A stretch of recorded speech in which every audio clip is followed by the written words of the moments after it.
Welcome to the Contact Center Cactus Chat podcast. I'm your host, Eric Malvin, coming to you from sunny Phoenix, Arizona. And I'm your co-host, Jay Kayan from Dumaguete City, Philippines. I'm a serial entrepreneur. Started my first business 10 years ago, and 6 LLCs later, I started Pac Biz Contact Center Outsourcing in 2015. Today, we have over 200 employees and growing. And I'm the operations manager here in Pac Biz, and I've been working with Eric since 2014, and I grew as the company grew. So whether you're looking to outsource for the first time, whether you manage a contact center, or you're just looking to improve your customer experience, we'll be covering topics for you. So business managers, operations managers, business owners, this is for you, so make sure to subscribe. All right, welcome back to the Contact Center Cactus Chat. I'm your host, Eric Malvin, and I'm joined again by my co-host all the way from Dumaguete, Philippines, Jake Kayan. Welcome, Jake. Yes. Hello. Hi, everyone. All right, and I'm coming out to you from Phoenix, Arizona as well, as usual. And today, the last episode, we talked about outsourcing for taxi companies, and we talked about the customer calls. Today, this episode and the theme we're going to be talking about are the drivers. And so dispatching, or if you're in the UK, you might call it controllers. So looking forward to talking about this with you today, Jake. Yeah. I would want to share this to everyone who has not been, who's been doing the outsourcing for their calls and,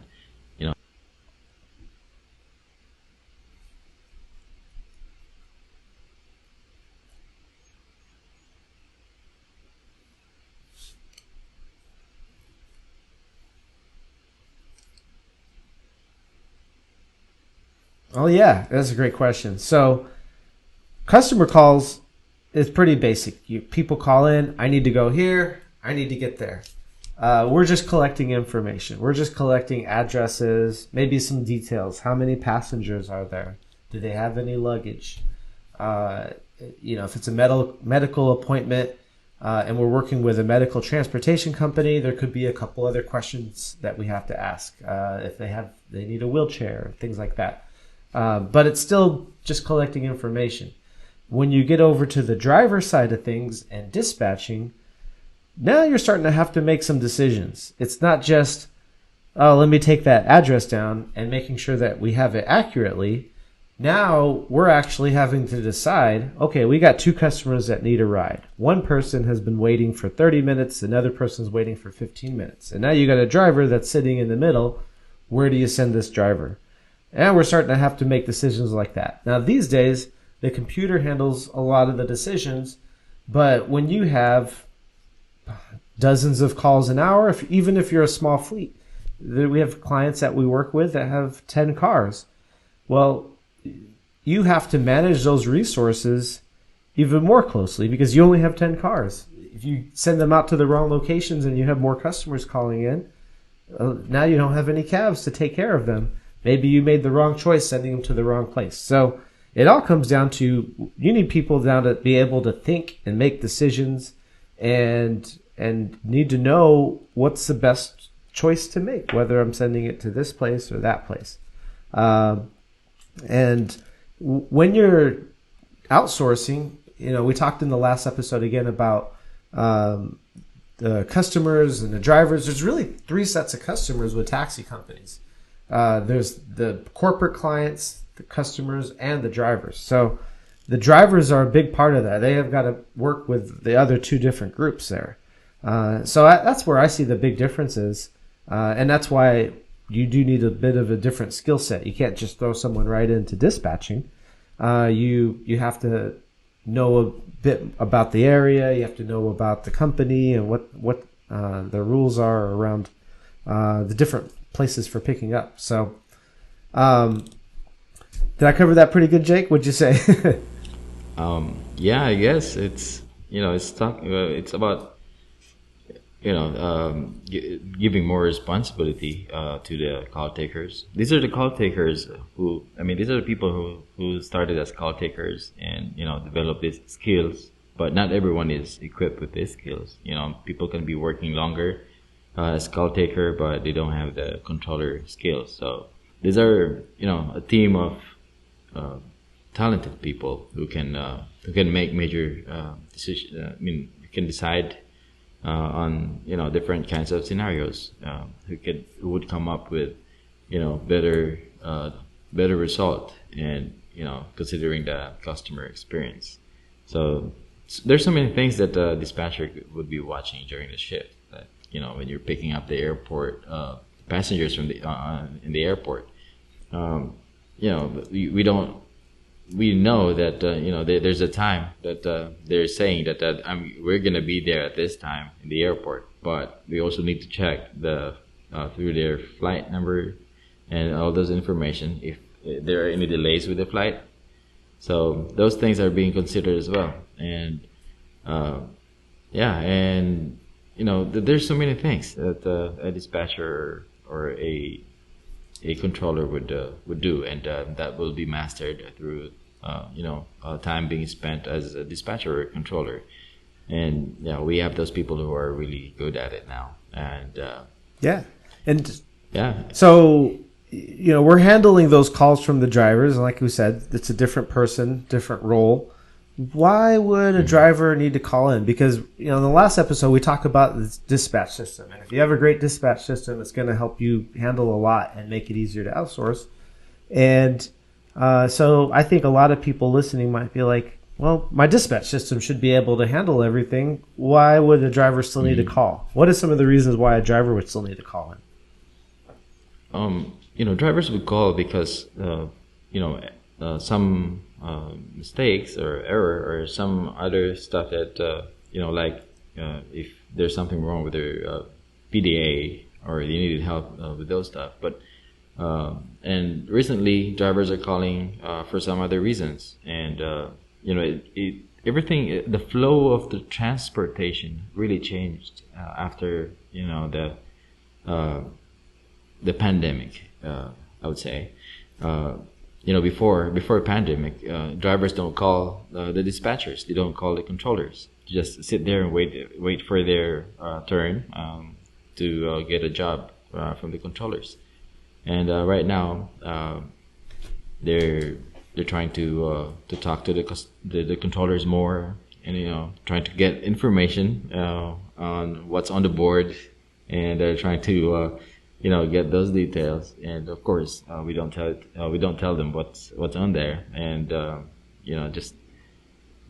probably that's part of the changes of after the pandemic, and also the petrol or the gasoline increase.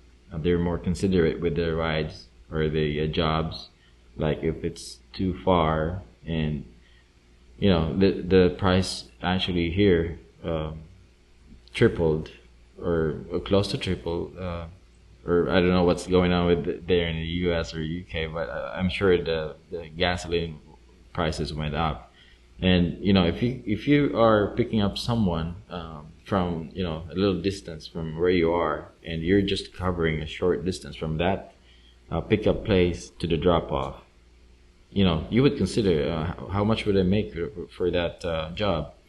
If you're not going to make anything, you don't, as a driver, you're making a living out of that profession, and if you're not making money out of the trip, you're not gonna go. So this stuff or things like this, of course, the company would always consider or try to not miss any bookings that are being booked.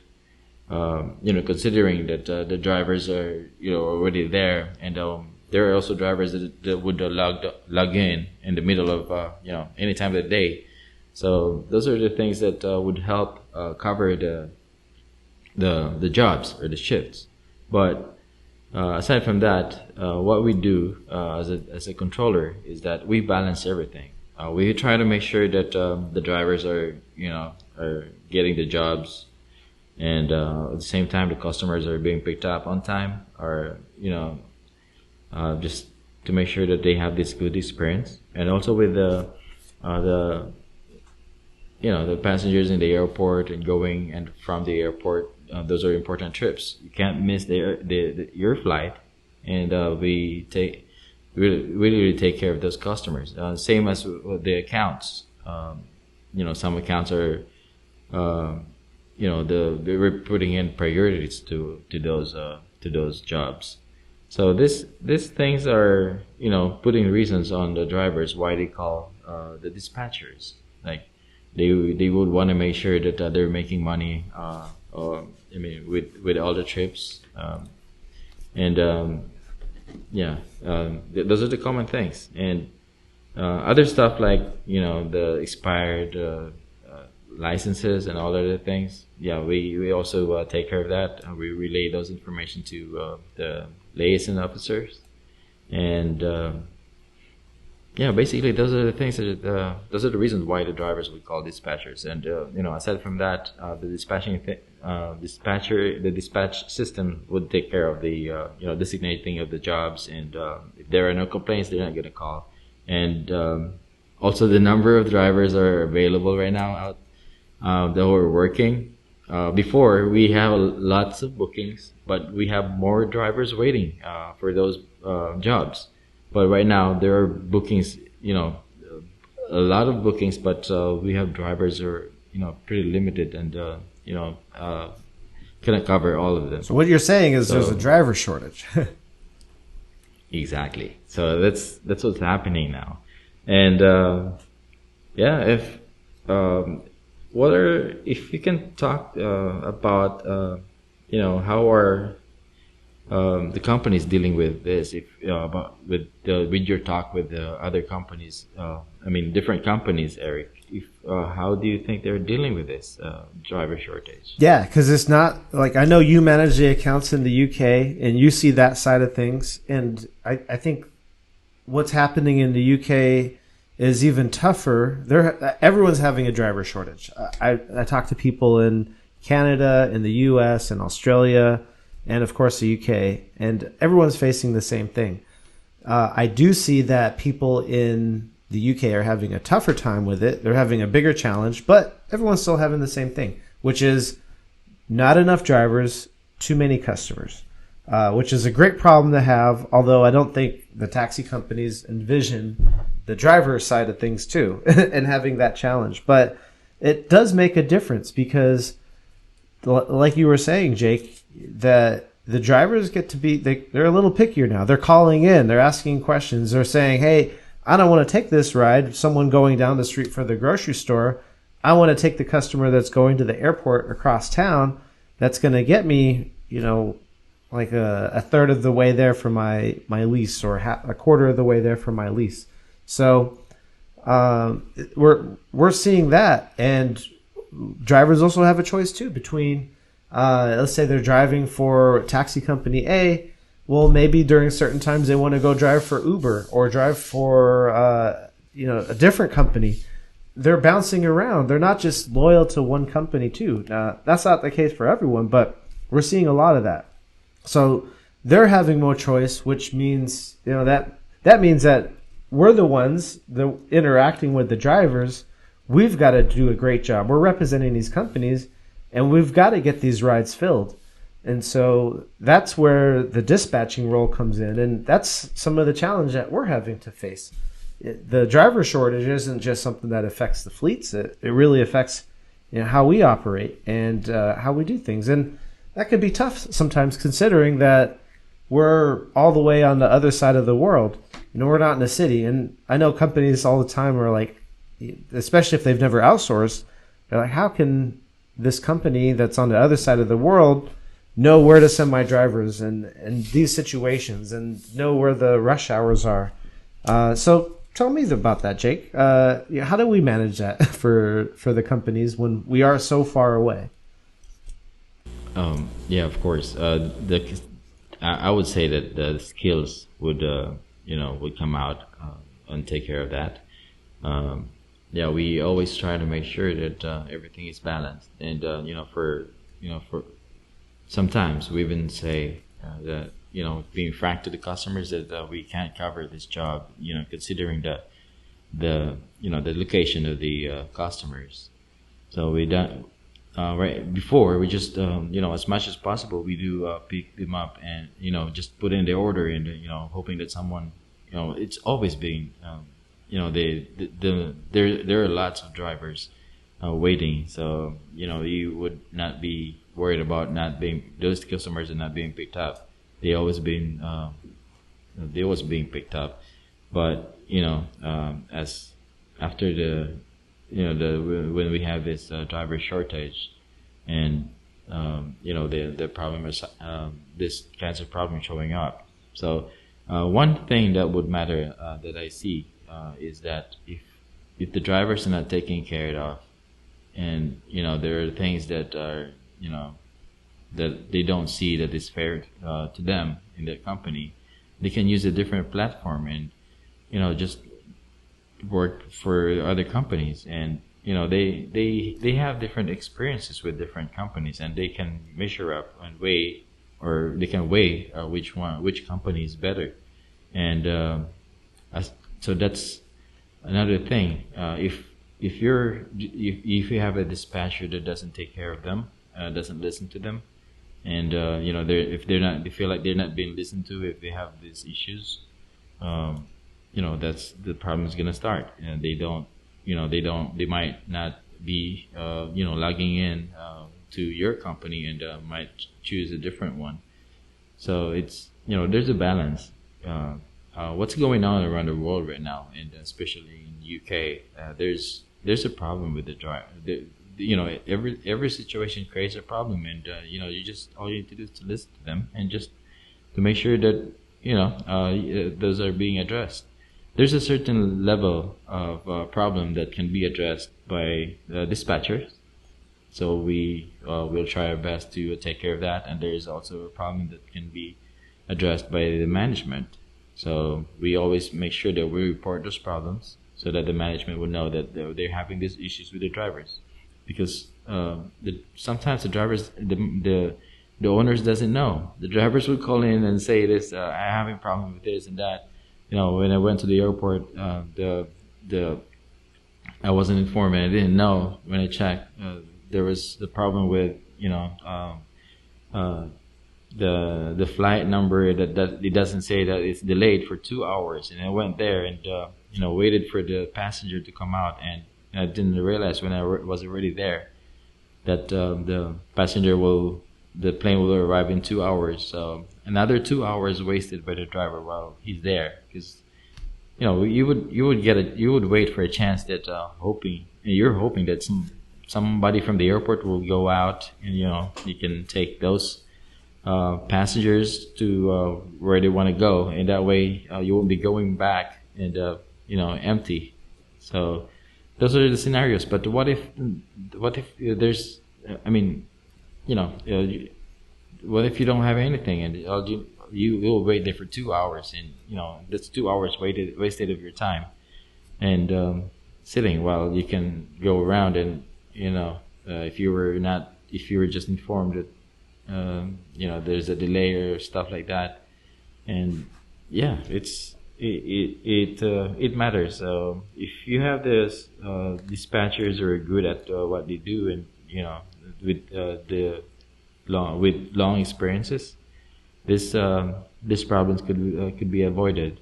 And you just need to take care of the drivers the same way as we take care of the customers. And from there, if you have more drivers, because we can't deny the fact that right now we have more bookings than drivers available. So if you always have drivers around, most of the bookings will be picked up without any delays, without no cancellations, and that would put your name of business very good, and people would just rely and trust your company for this kind of job. So it's there's so many factors that could make your business a success, and these are little things that would contribute to it. And if you miss taking care of one aspect of the business, especially in the driver side, or probably in the call taker side, it has a chain effect. It will give different results, and all you need to do is just balance things, and make sure that you everything is taken care of. And as for our side, as a call center or a dispatcher, we our people are trying to do and to make sure that the drivers are taken care of. Woo, Jake, there's a lot to unpack there. I hope the taxi fleet owners that are listening are taking notes, because there's a lot of great nuggets that Jake shared there. Some secrets on how to be successful with your taxi fleet, listening to your drivers, listening to your outsourced company. You know, there's so many core values of ours that I got to hear. Teamwork is being huge. Without teamwork, you know, those driver frustrations, if your outsourced company is not sharing those with you, if you're not having that kind of communication, then how are you going to know that those drivers are facing those issues? You're going to be wondering, like, we can't keep drivers. You know, you're not going to understand the reason why, because there's things that you have in place or have allowed, or the company you're working with is not sharing. That's vital information. And teamwork, compassion, caring, like having respect for the drivers, listening to them, not just ignoring them. Lots of stuff there. So I believe that is all the time we've got in today's episode. And I think, Jake, you summed it up perfectly on what's needed. That's a lot. There's a lot there that you need to know to be able to do a great job doing outsourced support, handling the driver calls. And not anybody can handle that. At least not anybody can handle it well. Anybody could take those calls. But, you know, another thing I think we could maybe start to measure. We measure our own retention. Maybe we should start looking at the driver retention for the clients we work with. And I bet there's some stats there. Well, maybe we'll report back in a future episode. But, all right. Well, thank you guys for listening. That's the end of our 2-part series here for taxi fleet owners. And again, last time we talked about customer calls. This episode was the driver calls.